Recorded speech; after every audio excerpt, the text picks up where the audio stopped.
Saya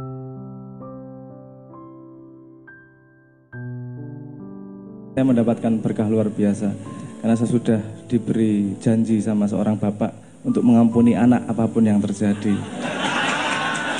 Oke, lumayan gue. Dan satu lagi ada adik saya yang paling kecil itu belajar bahasa Arab, jadi tuntutan saya untuk bisa bahasa Arab semakin mengecil. Itu lumayan gue. Walaupun nggak pernah nuntut menggerundel asuhan aku siji kira ngerti bahasa Arab ngono paling. Oke, mungkin saya merespon sedikit-sedikit ya. Saya bercerita seorang nelayan nih. Bercerita kejadian di kampung nelayan. Tapi sebelumnya menungso iki sing digoleki apa to? Apa? Ya selamat, kowe selamat. Ya pokoknya kalau di mana-mana setahu saya manusia itu pengen bahagia. Pengen bahagia. Kadang-kadang kita kalau pria kan yang bahagia kan ada 5 tuh. Kadang-kadang kita menyebutnya sebagai godaan. Harta, tahta, wanita. Nah itu kan godaan. Dipendeli aku. Orang-orang guyon nih. Oke. Orang kan nyari bahagia nih. Entah dengan caranya gimana, atau dengan rekreasi, dengan duitnya banyak, dengan berkuasa, pokoknya dia cari bahagia. Saya pengen cerita nelayan nih. Ada di kampung nelayan, ada seorang nelayan lagi ngopi sama ngerokok, kakinya jegang, ketawa-ketawa, sama ngecak nomor, ceritanya gitu. Terus ada orang bule datang. Mbuh saka ngendi negarane ora takon aku. Tapi kok buri, irunge rada mancung. Udah Arab, orang melengkung soalnya, mancung tok. Terus, kamu kok nggak kerja jam segini? Loh, aku lagi ngopi karo ngerokok iki. Kamu nelayan? Iya nelayan. Loh, kesana cari duit. Udah, anak saya udah makan. Loh enggak ya, kamu harus cari duit yang lebih. Loh kenapa? Nanti kamu bisa tabung duitmu. Terus nanti kamu bisa beli kapal lagi. Terus kamu bisa punya anak buah. Terus anak buah kapalmu itu rajin bekerja, kamu punya duit lagi. Terus nanti kamu punya kapal lagi, kapalmu tambah banyak. Terus kamu nggak usah kerja nanti, duitnya tapi datang terus, katanya gitu. Oke, terus nanti kamu bisa menikmati hidup. Gitu. Oh, jawabannya dia. Tapi saya menikmati hidup sekarang ya, ngapain nunggu besok? Enak lagi ngopi karo ngerokok iki. Enak iki. Jadi salah satu efisiensi itu bisa banyak macam cara. Jadi kalau ngomong soal mencapai bahagia, orang Indonesia paling efisien di dunia. Lho lah iya no, kowe pengen mangan pizza, kari nyekel tempe, pizza iki rek. Mangan udah beres. Sugesti beres iki. Pengen hidupnya bahagia, pengen hidupnya menikmati hidup, ngopi karo udut goyang-guyu ngene iki. Wes bahagia. Ya mungkin untuk sebuah standar tertentu memang ora pas ngono kuwi. Ora efektif uripmu ngono kuwi. Ya bener-bener untuk set standar tertentu. Untuk set standar yang lain juga, misalnya kalau kepakai standar kita bisa mengatakan Indonesia adalah negara yang tirakatnya nomor 1. Itu pakai sudut pandang tirakat iki misalnya. Tirakatnya nomor 1. Ono wali sing iso sugih luar biasa milih ngire neng terminal. Tirakat itu. Wong kono ora tau poso, kita bisa makan aja memilih tidak makan. Itu tirakat nomor 1. Nah, jadi rankingan menurut saya yo nggak apa-apa, itu sebagai kita jadi yang belajar bukan mengejar rankingnya nomor 1, tapi mengetahui sudut pandang berbeda tentang bagaimana menjalani hidup.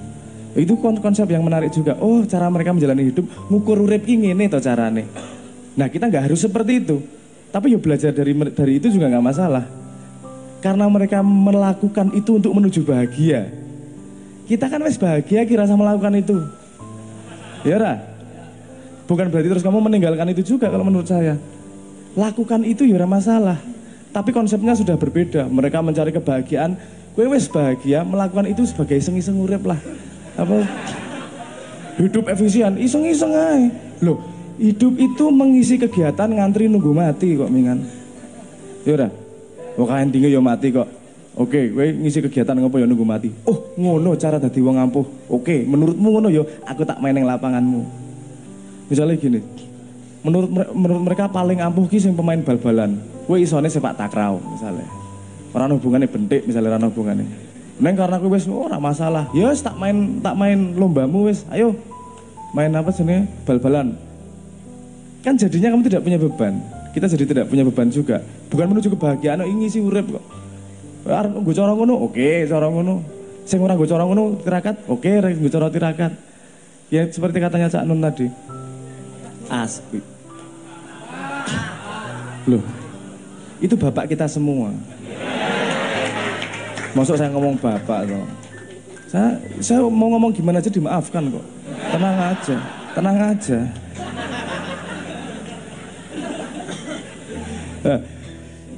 Betapa banyak sudut pandang di dunia, betapa banyak cara menjalani hidup di dunia. Kalau dulu kita pakai konsep kebenaran, konstruksi kebenaran dan gajah, ngono gue. Kita bisa semakin kita banyak belajar persepsi, semakin kita lengkap menghadapi dunia. Oke, ayo kita belajar efektif, belajar efisien, itu bagus. Kalau itu menuju kamu lebih berguna untuk manusia yang lain. Gue harap, tepuk tangan sih rapopo. Ora rasa. Ragu-ragu kok, jadi wong aja setengah-setengah. Oh, tapi gue bisa jadi ranking 1 untuk orang paling setengah-setengah di dunia. Ora masa iso ae digawe. Peraturan ranking selalu dibikin oleh manusia. Padahal cara manusia menghadapi hidup bisa berbeda-beda. Kalau cara mereka menghadapi hidup seperti itu dan menghasilkan sesuatu, kalau kamu pengen hasil yang seperti itu, ikuti cara mereka. Kalau ingin kamu sesuatu yang lain, ikuti cara yang lain. Kalau pengen dua-duanya, belajar dua-duanya dan cari racikan baru untuk mencapai dua-duanya dalam satu perjalanan yang sama. Kuncinya tadi yang seperti dikatakan Cak Nun, bahwa nomor satu kita harus menjadi diri kita sendiri. Kita punya konsep, kita punya kedaulatan terhadap bagaimana kita mau menjalani hidup. Sing penting migunani nggo liyan, tumrap liyan. Yo menurutku sing ngono wae. Apik. Kabeh wong ora ono sing nglakoni elek. Kabeh semua orang melakukan baik menurut sudut pandangnya sendiri. Yang belum tentu sudut pandang orang lain juga. Yang kita cari adalah bagaimana kita bisa berbuat baik tapi untuk sudut pandang sebanyak-banyaknya manusia. Aku ya setuju karo Cak Nun. Aku setuju terus nek karo Cak Nun. So aku dadi wong ampuh banget tapi nyukutu dan ngidak-idak wong. Kuwi ora apa jenenge? Enggak masuk juga. Saya pengen cerita nih. Yuk, mungkin sudah saya pernah cerita pengalaman saya di umroh. Waktu itu, ya saya juga punya cita-cita nyium Hajar Aswad lah. Walaupun tidak separah Pak Toto. Pak Toto nggak di sini. Pak Toto berjuang dia penasaran pengen nyium Hajar Aswad sampai depan Hajar Aswad komentar ngene tok to gue. Ya untuk ditinggal asem tenan. Kene cita-cita ya. Waktu itu melihat keadaannya ini rebutan nih, nyium Hajar Aswad. Saya ikut muter mubeng sampai mendekat, kemudian saya melihat orang sikut-sikutan. Aku nggak setuju konsep ini. Semua orang pengen nyium Hajar Aswad, tapi kalau harus ngikut orang lain ora apik iki. Nggak gini harusnya konsepnya. Padahal keadaan yang terjadi standarnya kayak gitu tuh. Nek ra sikut-sikutan ra entuk. Wis aku tak ikhlas wis lah aku ora gelem merasa pasti akan lebih merasa berdosa daripada seneng ketika aku nyikut uang untuk ngambung Hajar Aswad. Aku ora nyikut Hajar Aswad, wis ora nyikut, ora ngambung Hajar Aswad. Dan karena yang saya tahu rule-nya adalah kudu sikut-sikutan, saya nggak punya harapan. Wis ora ono lah, ya wis rasa ngambung Hajar Aswad. Baru saya diingatkan ada cara lain, ditunjukkan cara lain. Suatu hari saya ke umrah itu dengan keluarga saya dan keluarga ayah saya. Bapak saya, ayah, bapak, yos. Nek kuwi bapak pas kuwi karo aku tok kowe ra melu doan. Jadi saat itu tiba-tiba besok siangnya saya dijawil, "Brang, arep ngambung Hajar Aswad ora?" Oh, yo oke. Neng aku gak sikut-sikutan. Mosok kudu menghalangi kesempatan orang lain untuk kebahagiaan yang sama-sama kita cita-citakan. Adek seneng ya seneng, neng aku wegah sikut-sikutan. Oh, ayo melu aku wae, rasa kakan cangkem. Oke, siap. Terus saya disuruh, iya sama beliau, duduk menghadap Hajar Aswad. Terus sholat, oke sholat, ting ting ting ting ting, lah sholat, apalah gue sholat lah. Wes, terus aku melek, wes berang, gitu. Bapak saya berdiri, yuk nih Hajar Aswad, ayo gitu. Terus beliau tidak sama sekali pakai rumus yang berbeda dengan orang, nggak pakai tawaf. Ini jalan lurus, dak menuju Hajar Aswad. Dan orang yang berkumpul itu membelah semua. Grek. Aku neng buri batinku jancuk wirite opo iki. Nyun sewu tenan iki. Itu respon saya pertama. Asu iso ngene iki wirite piye iki? Bajingan. Yo aku ora rada lali nang ngarep Ka'bah ku ya. Piye carane iki wong besek-sekan sakene banyak. Mlaku ki enggak mlaku pakai imbas-imbis gini enggak. Mlaku dek mantep kae. Aku nang burine ngetutke. Asu tenan iki iso ngene iki piye ceritane? Iki mbel gedes iki, orang gue sukit-sukitan sama sekali. Sampai sampai bapak saya pegang atas Hajar Aswad, deng. Terus nengok aku, Brang, ayo ngambung. Terus saya ditabrak sama orang, deng. Orang ya aku serai, badanku yo serai untuk berarti. Nah tiba-tiba ada orang meluk saya, set. Terus sampun teng Hajar Aswad, badanku kok sopo wong iki? Nggak pakai baju ihram, pakai baju batik kotak-kotak, itu tuh Jokowi tapi tutup kotak-kotak Jokowi, pokoknya kelambine orang kelambi ihram, nganggo kelambi hem ngono gitu. Yuk rangkul aku, yuk sampur Hajar Aswad, itu Jawa wong iki.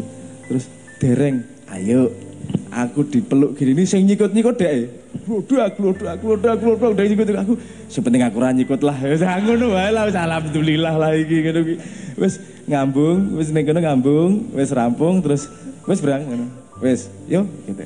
Di rada aneh tapi kita ditarik ke lingkar luar lagi. Neng nggak pakai langkah yang gitu, ngono gitu, di lingkar luar lagi.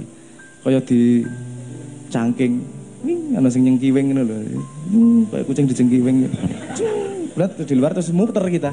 Terus muter terus muter tawaf. Terus aku mau rada arep takon wirite iki rawani to. Sekejap wis seneng dhisik terus ngobrol. Rodok ngobrol politik, rodok ngobrol apa, ono ibu-ibu jamaah haji Indonesia. Mas Leto ya, foto dulu.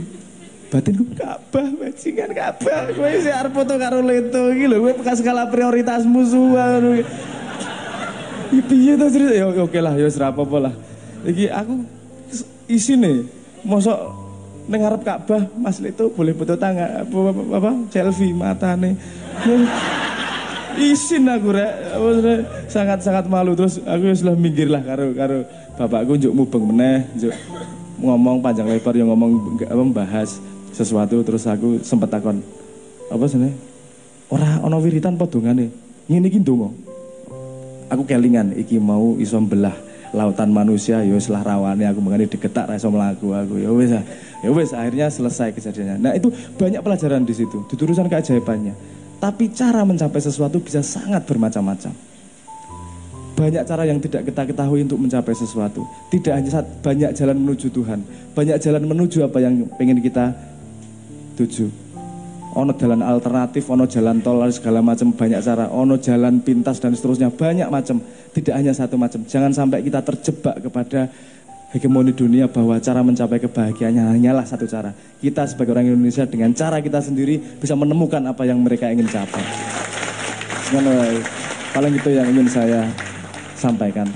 Ngoten nggih, Ayahanda.